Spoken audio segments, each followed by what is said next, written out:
Director. It's been a little while since we had him on. It's always a pleasure having the Mooch, Anthony Scaramucci, joining us. Anthony, thank you so much for joining us as always. How are you? It's good to be here, Brian. You got quite an audience. You know, every time I join your show, I get calls from all over the country. So keep up the great work. I appreciate that, Anthony. And I love having you on. Obviously, when I first wanted you to come on Monday, I had no idea I don't think anybody did, what would transpire in Israel over the weekend. What are your thoughts on what's taken place over the last couple of days? Well, I mean, I want to step back. I'm going to say some things people are going to be upset with me, but I just want to step back for a second. And I want you to imagine you're the smartest person in Hamas. And so you're planning this attack, you're planning a sneak attack. The attack is successful. It more or less accomplishes what you want. You've abducted hostages and you've rained terror on innocents in Israel. So therefore, now think about it from a chess perspective. The smartest person in Hamas wants exactly what to happen.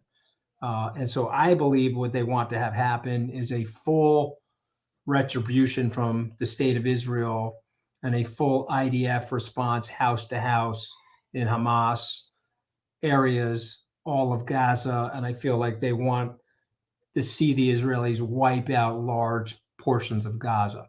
And you say to me, okay, well, why would they like to do that? Well, number one, they don't value life because they're in a totalitarian regime, and democracies are really the best form of government. What did Churchill say? It's the worst form of government till you compare it to everything else. So we don't act like that in democracies, but in totalitarian regimes, they do. We have long histories of that.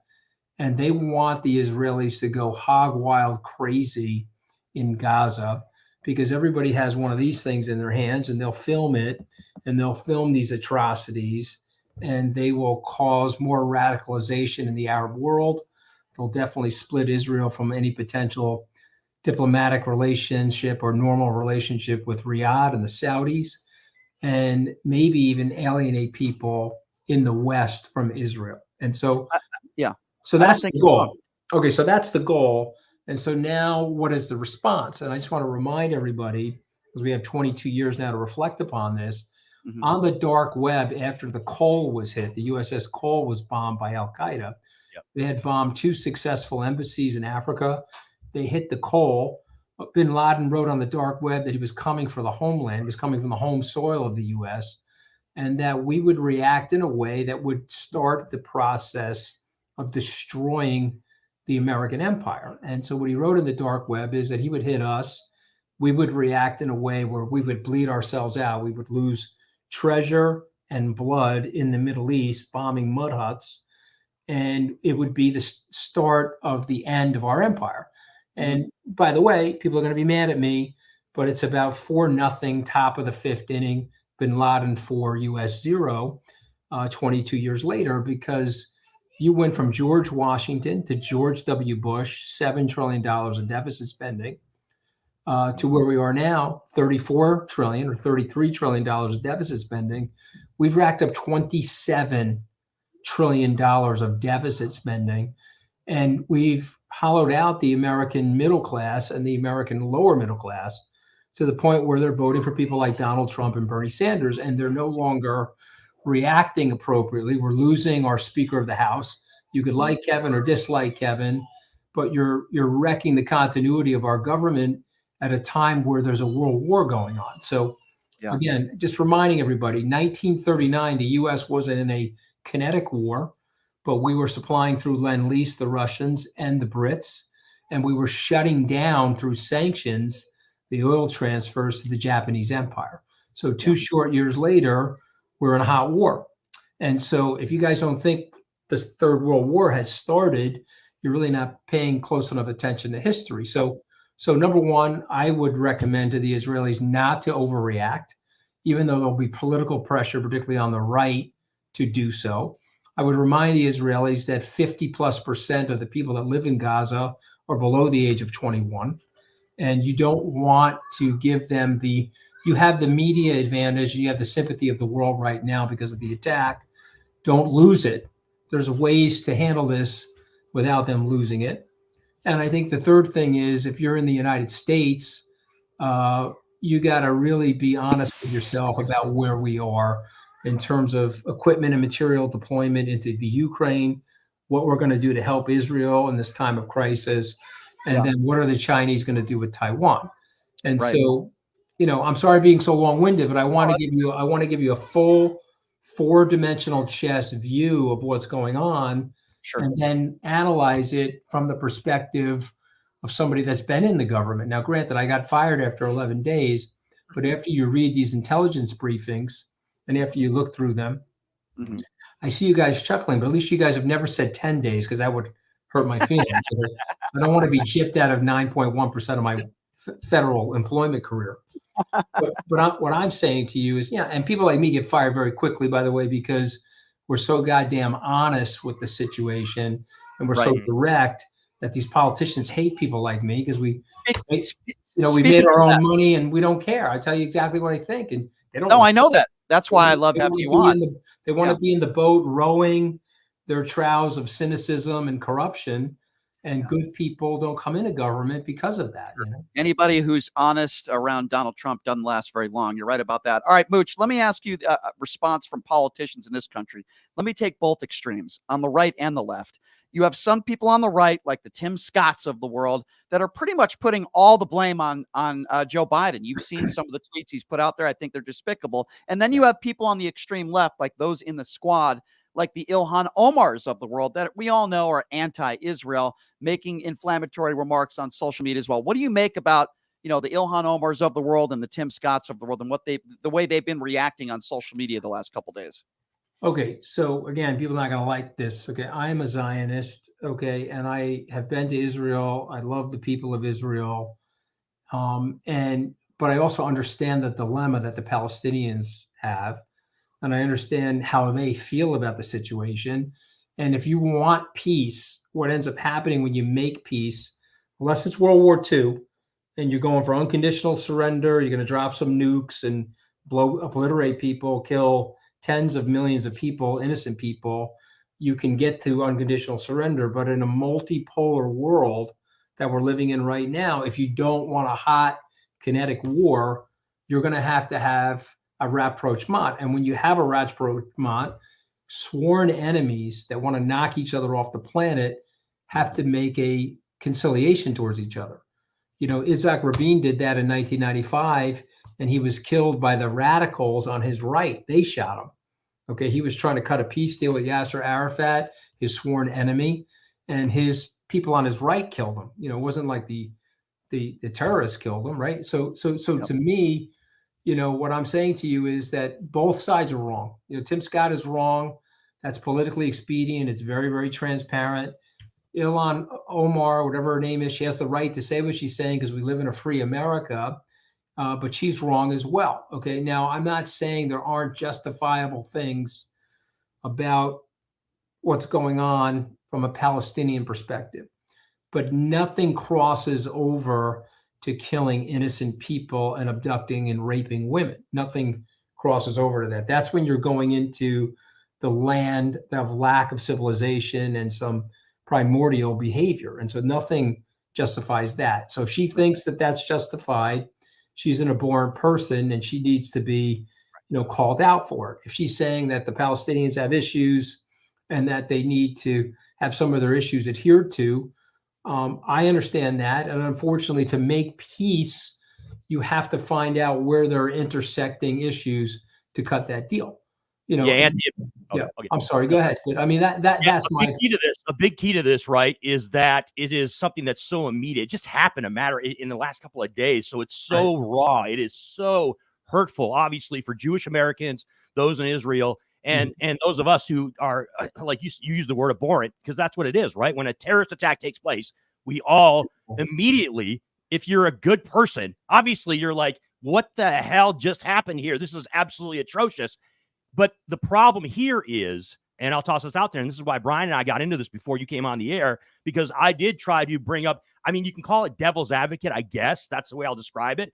We tried to bring up, look, how are Palestinians looking at this, right? How are people that are sympathetic to Palestinians, i.e. Ilhan Omar, right? Cori Bush, other people that are government officials who have come out and made statements made statements like the state of Israel is engaged in apartheid, right? Using that inflammatory word. They're saying that the state of Israel essentially is occupying the West Bank and the Gaza Strip, right?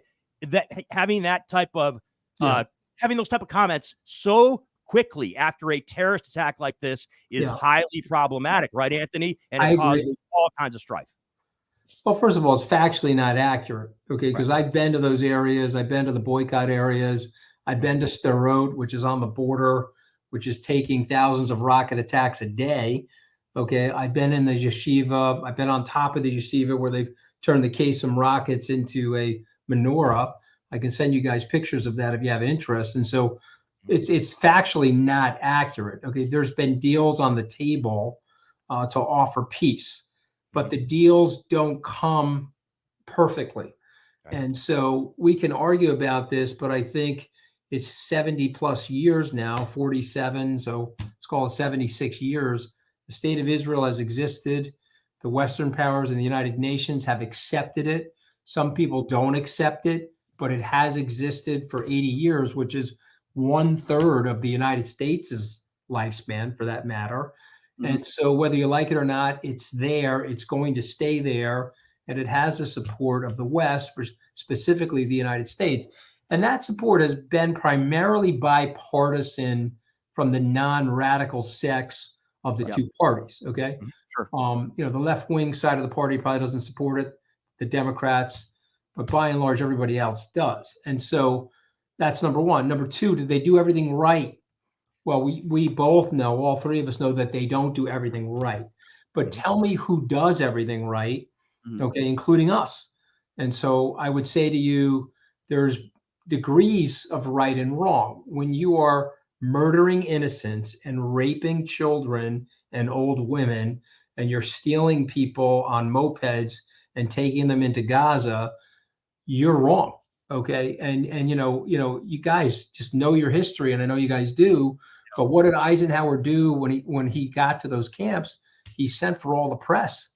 He said, we have to take pictures. We have to document all of this so that it's irrefutable evidence of the wrongdoing, so that we can't pretend that these atrocities didn't happen. He said, sometimes we don't know what we're fighting for, but I learned in that camp where they were exterminating innocent people what we were fighting against. Okay. Mooch, we have to, I just want to finish this one statement. So I'm with you.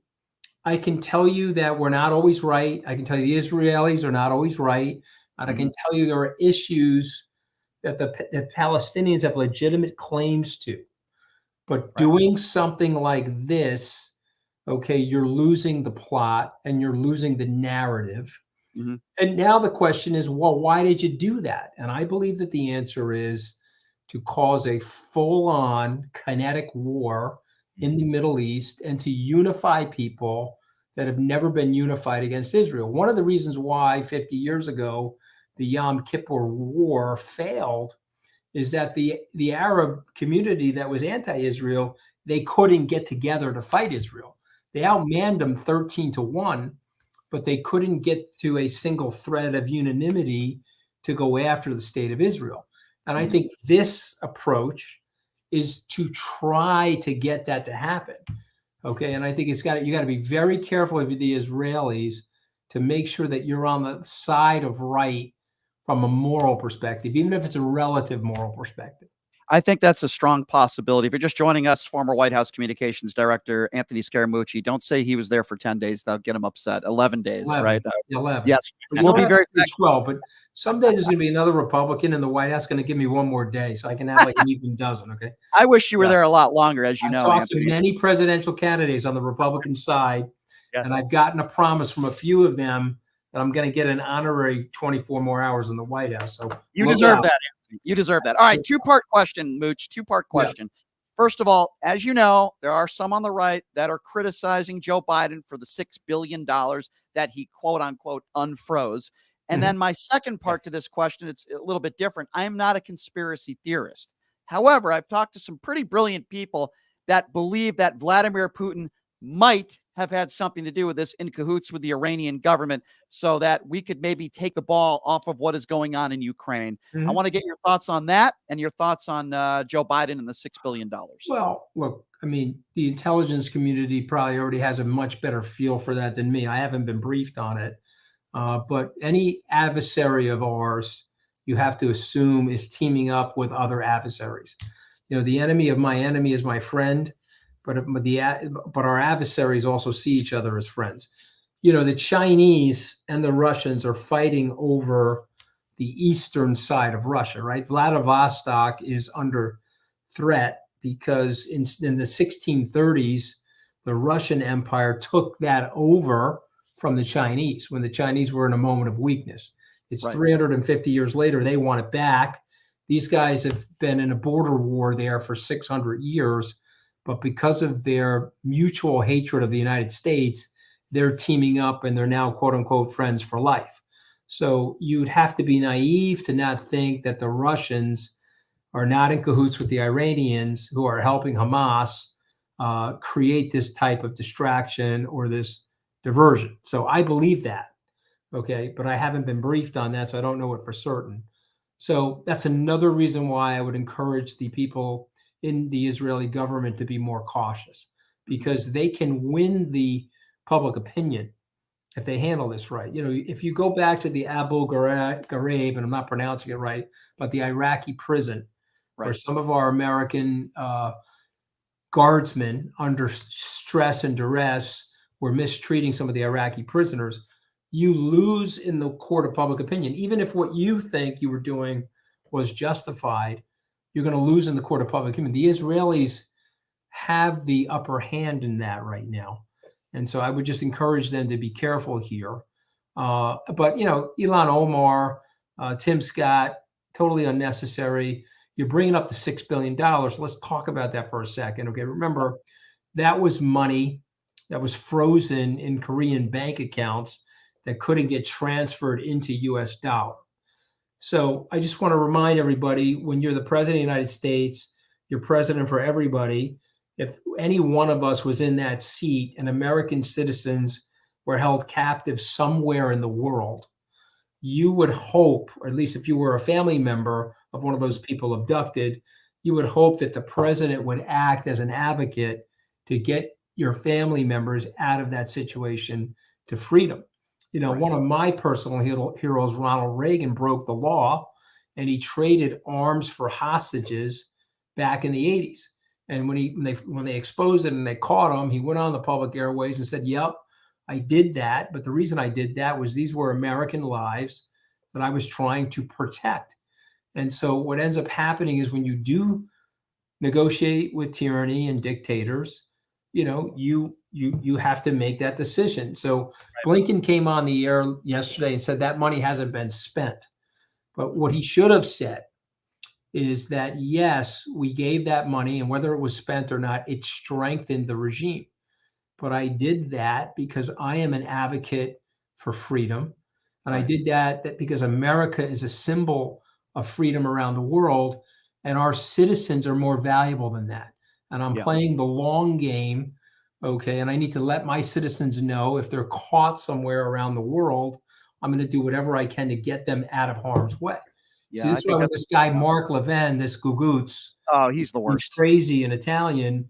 He's on the air barking like a wild rabid dog.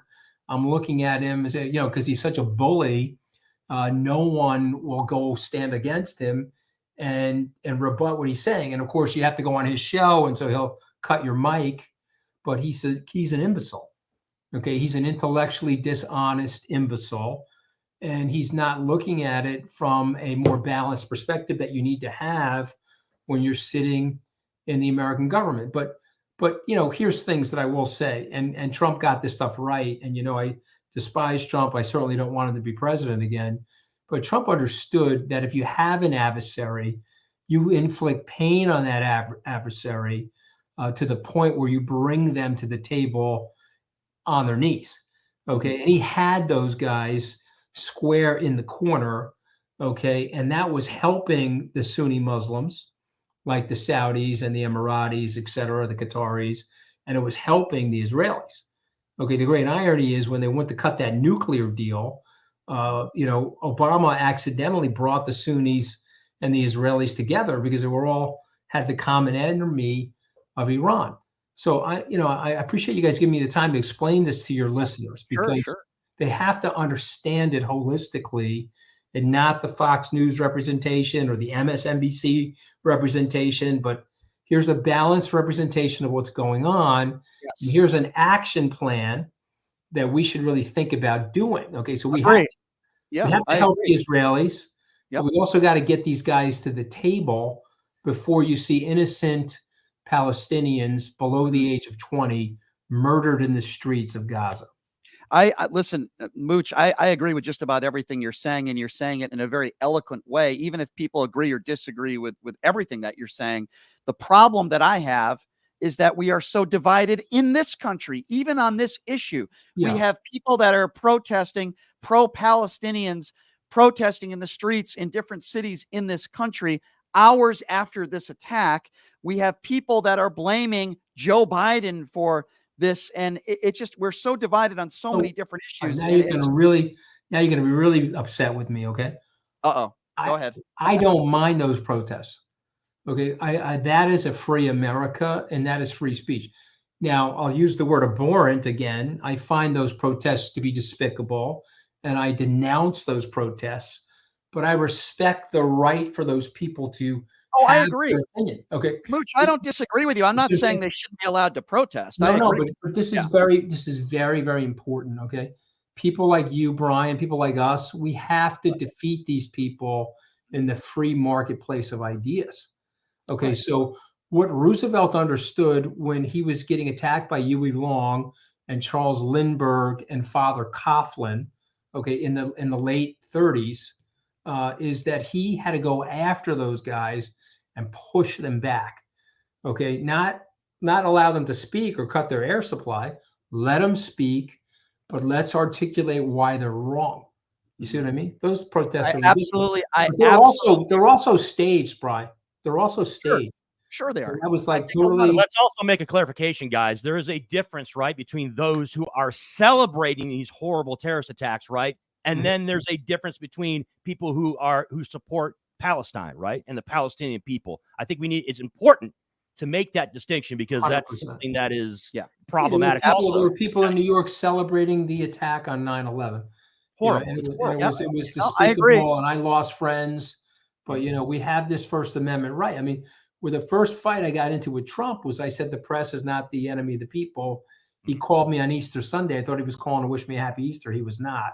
He was calling to light my ass up, to tell me that the press was the enemy of the people. But it's not the enemy of the people. The press is there, and you guys are members of the press because you have this radio show. The press is there to hold people accountable. And the press is there to teach our children that they can speak and think freely so they can invent Facebook or invent Apple. Agree 100%. If you're just joining us here on KSHP, we're joined by the Mooch, Anthony Scaramucci. And it's interesting because I wanted the Mooch to come on, and this was before these attacks even happened. There were so many other things to discuss, Mooch. Let's switch topics real quickly here. And let's talk about the Republican debates. I mean, the second one was really tough to watch. I watched the first one. I thought Nikki Haley did okay. I had Vivek Ramaswamy on the show a few weeks ago. I think he's a very smart, articulate guy, but I think he just speaks to the Republican base. I want to get your thoughts, first of all, on the two debates, because it's been a little while since we spoke. Anything you were excited about or admired in any of those debates, and any disappointments? What are your thoughts on those that are trying to defeat Donald Trump? So I'm in Christie's camp. He's not perfect, but he's an adult. He's 60 years old. He's been around the block. He's run a government. He knows how to work with the Democrats, as evidenced by what happened in New Jersey. And I think he's been humbled by certain things that have happened to him over the last 10 years, including Bridgegate. So I'm in his camp. But then he says stuff about Jill Biden, the president's wife, that I don't like. I think it's sort of nonsensical. You shouldn't be talking like that. You're trying to heal the country. I know you think that's going to help you with your base, but I would prefer a Republican to create a new market, meaning, guys, there's 144 million people in our great country that vote the exact same way in every election. It's the most powerful voting bloc in the country. And who is that? That is the non-voter, guys. Right. Okay, we have 144 million people that are registered to vote that don't show up to vote. And if you're an entrepreneurial candidate, you have to think like an entrepreneur. You have to market to those people. You have to open the tent to those people and bring them into the tent. And no Republican is doing that. Even my friend Chris Christie is not doing that. And they listen to these political consultants and say something zappy against Joe Biden and say something about the Israeli situation and blame it on Joe Biden and, feed the base, feed this unhinged animal. I mean, Fox News is now, and you could look at the numbers, it's aging white people that are buying catheters and they're buying like canes during the commercial interruptions while they're being screamed at. You're right. The grievances that they have. Okay. If you want the Republican Party to do better, you have to reinvent that party and you have to make it look like the beautiful, colorful mosaic of the American people. And there are people, okay, brown and black people that would vote Republican if you stood for something different than the current nonsense and the current fear of Donald Trump. I mean, all I hear about, Anthony, all those debates were about was a rehashing of the MAGA ideas and complaints about the society. And there's nothing refreshing about that. And so we need a Barack Obama. Remember what Obama did? He took on the Clintons. Okay. They were the establishment Democrats. They had 30 state houses locked up, the governor houses. I mean, she had 30 governors support her in 2008. He created a whole new market. He went out and created a whole new registration base of Democrats, and he eclipsed her. And we need somebody like that in the Republican Party to do that. And what's being evidenced by those debates is that we don't have anybody ready to do that. Wait, Mooch, what are you saying? You're saying Ron DeSantis isn't the guy? I'm shocked. Is that what you're saying? That from day one, Ron DeSantis, okay, the chair, and I think I said this to you last time, the chair that I'm sitting on is more exciting and more charismatic. And the chair, unfortunately, is suffering from my two ass cheeks sitting on it. And it is still more exciting and still more charismatic and dynamic than Ron DeSantis. Okay. And so he's got no shot. He had no shot a year ago. And there's nobody that's going to vote for Ron DeSantis to be the president of the United States in this hour of peril.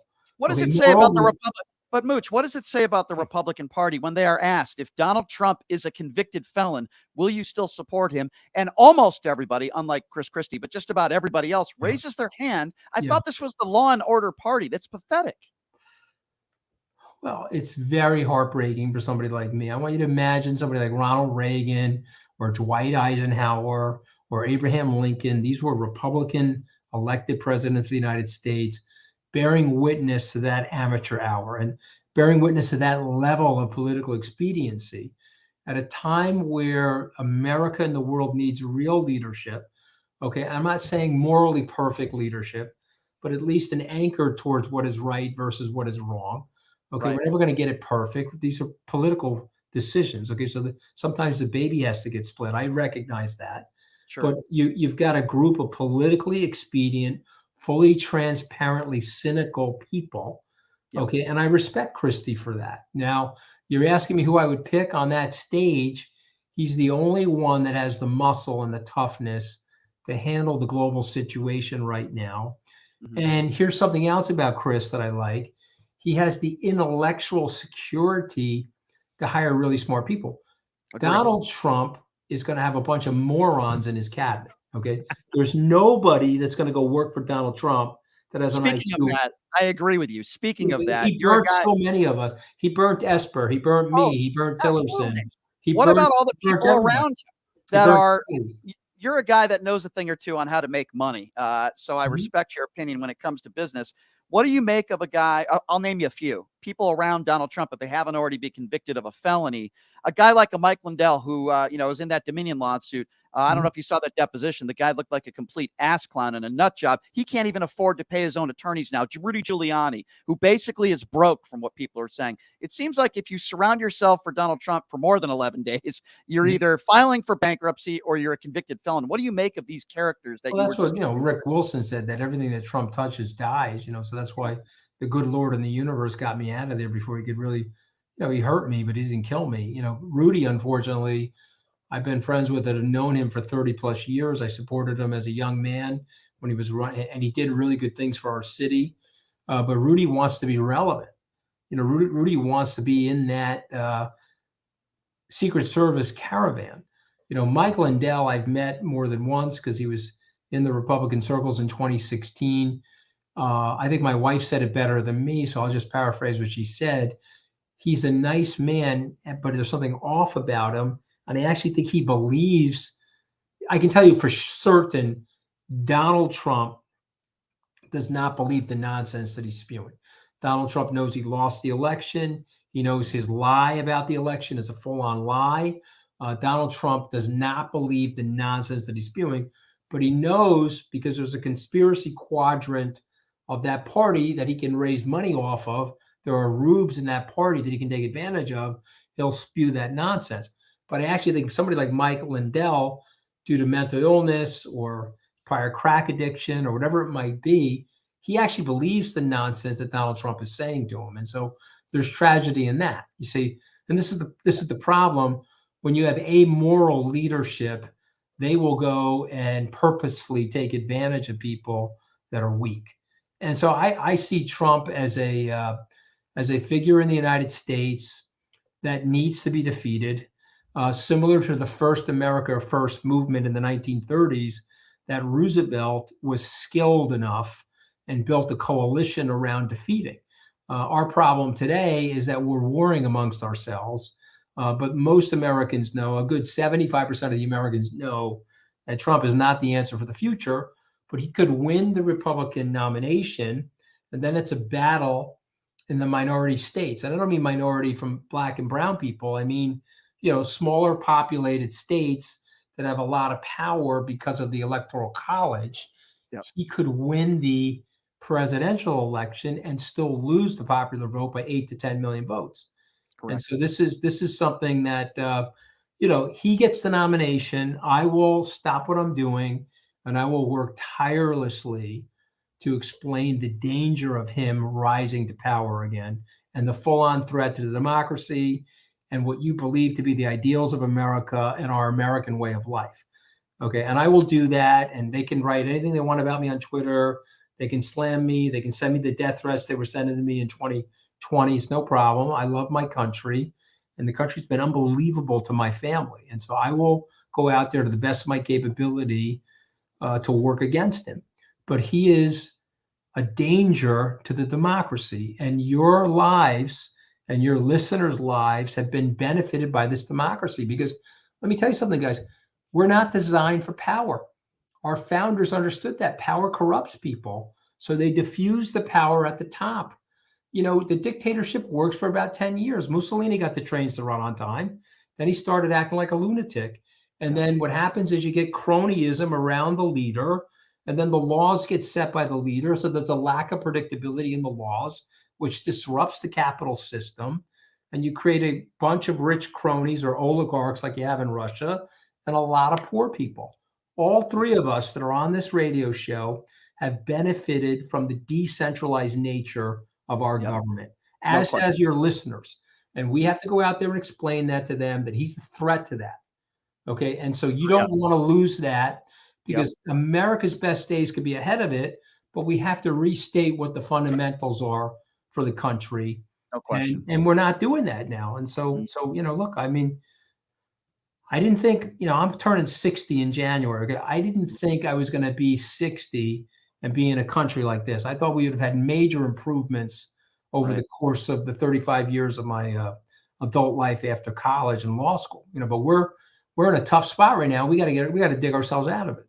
Well, to be frank, Anthony, this has been an extraordinary time period in American politics history, just in the last 6 to 7 years since the 2016 election, obviously, where you had, the first time ever, just a businessman, right? A businessman was elected president. And by the way, it wasn't just a businessman. It was a guy who's looked at kind of like a pop icon in Donald Trump, right? Almost a representation of someone of success in America. That is Donald Trump. His name being used in rap lyrics. He had that persona.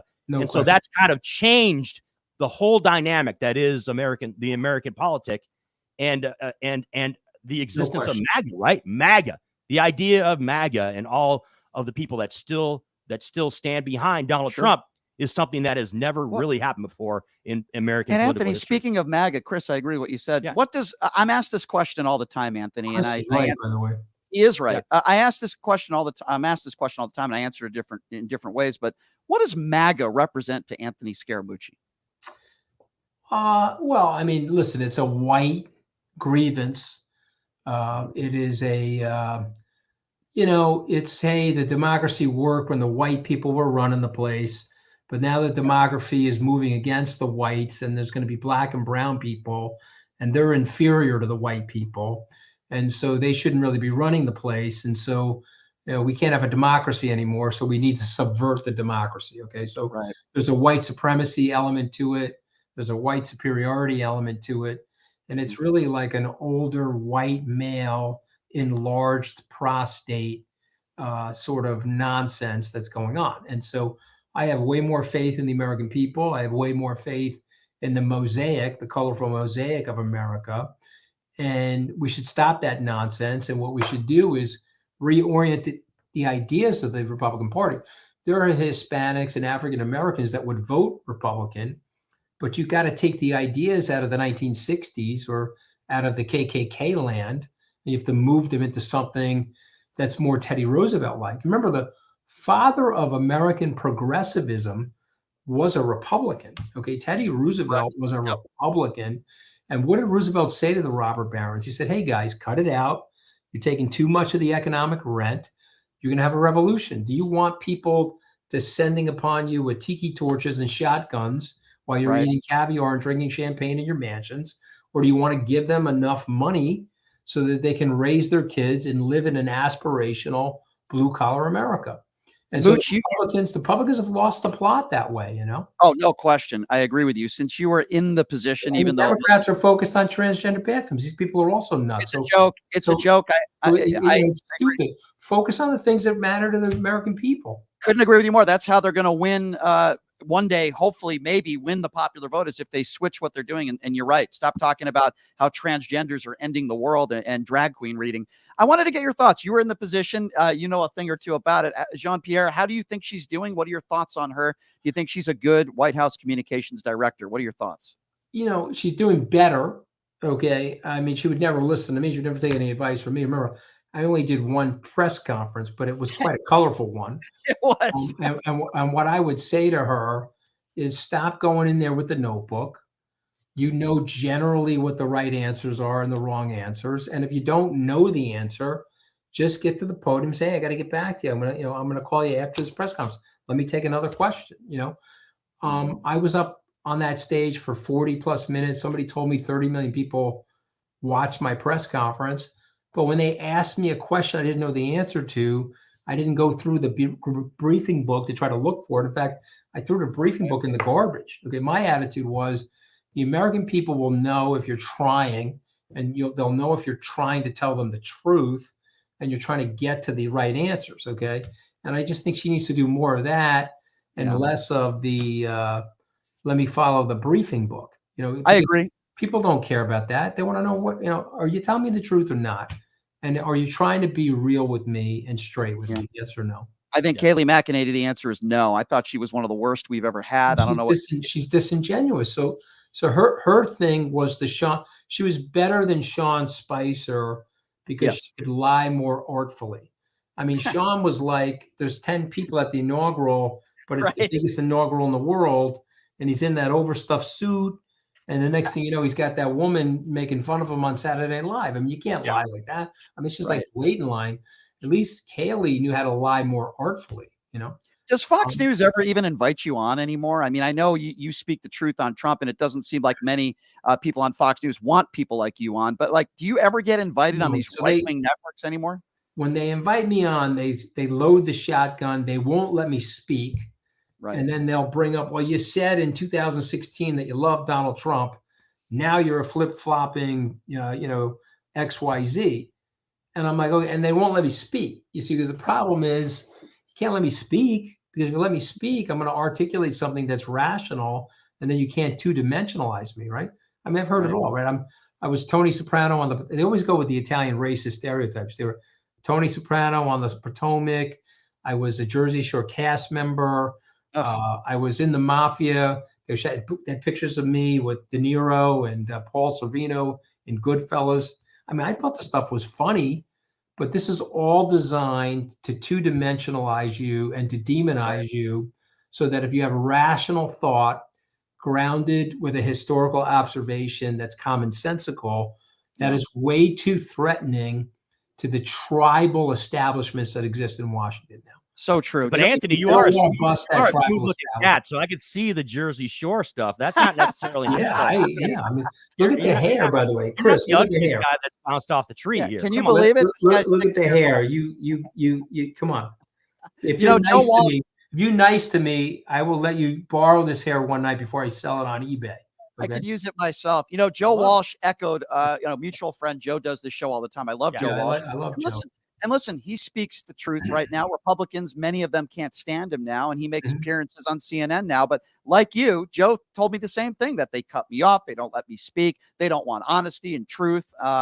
It's unfortunate, but I love you guys for speaking out the truth. And Mooch, it's always a pleasure having you on the show. I'm grateful to be on, and I appreciate the both of you giving me the opportunity to speak and to at least lay out for you what is my opinion, what's going on. And I'll just say this. My heart is with the innocent people. Okay. There are bad actors in the world, but there are also innocent people, many of them which are below the age of 20. And my heart's with them. And I'm hoping that we can get to a rational discussion up here to diffuse the tragedy that's going to take place with those people. My uncle came back from Normandy. He was wounded in France. He survived the Normandy invasion at Omaha Beach, but he got wounded in France 3 weeks later, came out of the hospital, continued to fight through the Battle of the Bulge, was at the Potsdam Conference. But he came back broken. And he said to me something. He said, yeah, they just used us as cannon fodder, the big guns. Yeah. And I thought of the tragedy of that, and he never overcame the post-traumatic stress of the war. And he was a decorated hero, Purple Heart recipient, Silver Star recipient.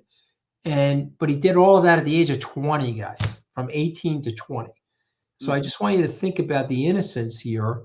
We have to come up with solutions to reduce the harm of people that don't really want to fight with each other, Well said. I couldn't have said it any better. Mooch, it's always a pleasure when you come on this show. You're always one of my favorite guests, and you tell it like it is. And I respect anybody for that. Great to see both of you. Good to see you, Mooch. Thanks, Anthony. Have a good week. Come on out to Vegas. Dinner on me, Mooch. Chris, I'm inviting you to the Jersey Shore next summer, okay? I expect you to be there. LBI is my spot, man. Mooch, you don't know me. I went to high school and college in Massachusetts, my friend. Made some runs down to the shore down in Jersey. So. Let me just tell you one thing before I go. Okay? I'm from Long Island, okay? Our mothers do our laundry, okay? The Jersey Shore, the mothers let them do the laundry. I may go to the beach and I may tan myself, but my mom's been doing my laundry for 60 years, okay? At the end of the interview, I got the distinction.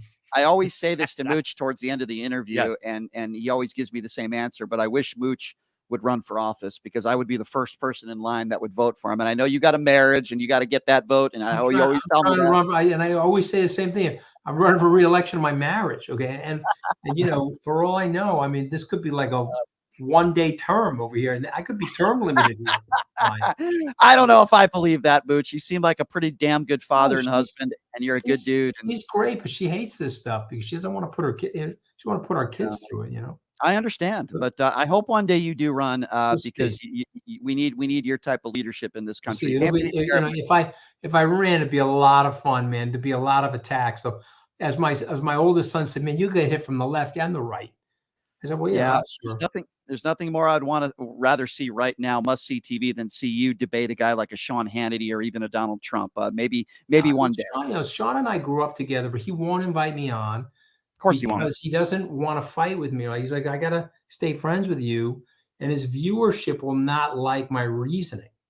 It doesn't fit the narrative of the money-making machine of Fox, right? So it says a lot about his viewership and the IQ level. Debate Donald Trump. I would pay Trump to have that debate. He would never do it. I offered Bannon $300,000 to come to one of my conferences. Yeah. And I told him he can pick the moderator. He can pick like Mark Levin. We could go 2 against 1 on the stage. Let's go. No, he's a coward. But maybe he'll blame his for that, because how is he going to debate me? Because I'm coming fortified with the facts, and he's coming fortified with the racist. Impossible. You're 10 times smarter than him. You're more, I would say, probably more quick-witted than he is. He would have no chance against somebody like you. That will never happen, and he will never do that. He might not be the brightest guy in the world, but he's smart enough to know he can't get on a $300 grand I offered him. He turned it down. These days, you think he would need that money? I don't know, to pay for. Well, that was a couple of years ago. Now he's so tawdry now. I mean, he's not worth that anymore. This is when he just came out of. You remember, him and I were fired on the same day, but he's such a baby. Yeah. He begged Kelly to let him stay for. He couldn't go out the front door with me, so he begged Kelly if he could stay 2 more weeks. So he left on the 14th. He might need that. He might need that $300 grand when he's behind bars. The bid is a lot lower now, but I would still give him money to debate me. But he's sort of irrelevant now because he's become such a clown show. Yeah, I could not agree with you more, Anthony. Thank you so much for your time, my friend. Always a pleasure. We'll talk to you soon. Thank you. Take care. All the best to you guys. You too. I love that guy. I love Anthony Scaramucci. I love that guy in a very heterosexual way. I love. He's interesting. I'll put it that way. Look, I'm not going to sit here and be, disingenuous and say that I was an Anthony Scaramucci guy because I'm a Democrat, right? Back when he was with the Trump administration, I clowned him just like everybody else. But I never had any interaction with the man personally or anything. So, he's an interesting.